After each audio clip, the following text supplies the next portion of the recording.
femininity is this new trend that just seems to be growing in momentum. It just keeps going. It keeps getting bigger. And I'm finding it fascinating. I'm seeing more and more accounts coming up and uh, articles, videos about, people who are a traditional wife or people who are like, wait, I feel cheated. Like, why did I pursue a career and do all these things, be the boss babe and everything that society told me to do? And now I'm in my late 30s and I'm like, wait, I want a family. Like, I don't know. It's just been really fascinating. I just watched a video that Brett Cooper did that was about that, about people who I feel like society lied to me.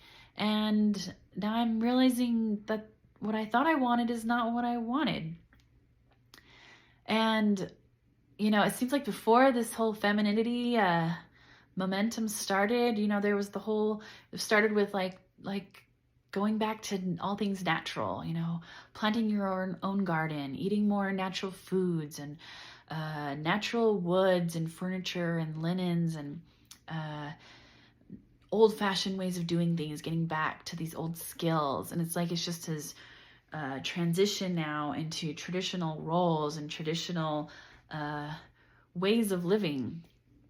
And anyway, as I'm watching all of this, I was realizing how grateful I am. How grateful I am that I was raised with faith, that I was raised with religion, because I don't know if I don't think I'd be where I am today if I hadn't been raised with that, especially with all the voices and I remember being a young mother.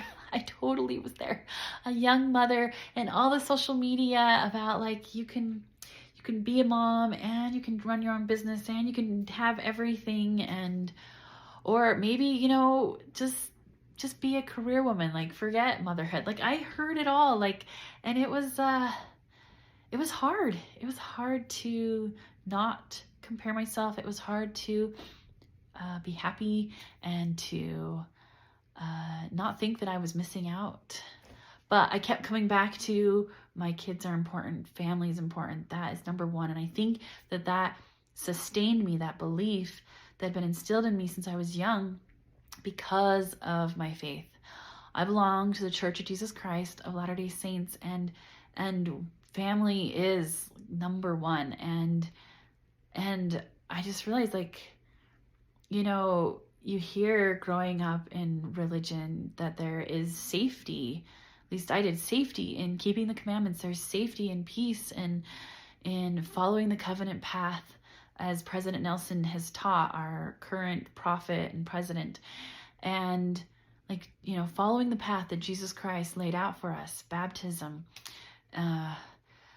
just keeping the commandments, and for in our religion, getting your endowments out in the temple, getting sealed in the temple, serving in the church, having a family, these steps. And people criticize those steps. People are like, oh, that's so rigid, or oh, that's so old school, or oh, that's so I don't know, restrictive. But I'm finding I'm grateful. And I say that in particular because I had that independent spirit. I don't know if it was partially kind of my own personality, but just all those messages. I think I was very, susceptible. Would have been very easy if I hadn't grown up with that. I think it would be very likely that I could be one of those women.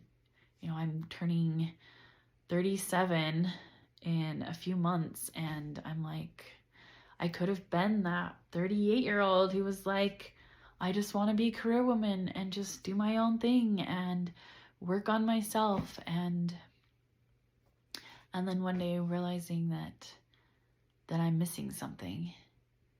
And I'm grateful that that's not my story. I will say this, I don't think it's ever too late to change your life, to turn it around.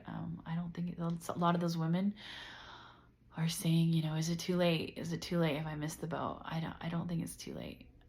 The scriptures teach that we can have the righteous desires of our heart if we just ask. And I really believe that. the scriptures teach. Christ says, prove me herewith. And I have proved him so many times where, I've done what he said and the blessings came. Like, has everything been perfect? Have I had my doubts? Have I had my really frustrated with God days? Yes, I totally have. But I think when I look at the whole picture of my life, that it's turned out way better by following his plan, his way, what he laid out for us versus the world's. I like to sing. I'm a musician, and so I'm just going to end with this children's song in our church. It's called Keep the Commandments, because it just fits so perfectly with my thoughts at the moment about this.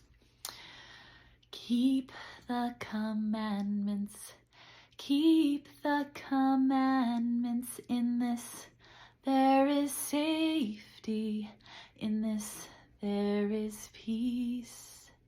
He will send blessings, he will send blessings, words of a prophet. Keep the commandments. In this there is safety and peace.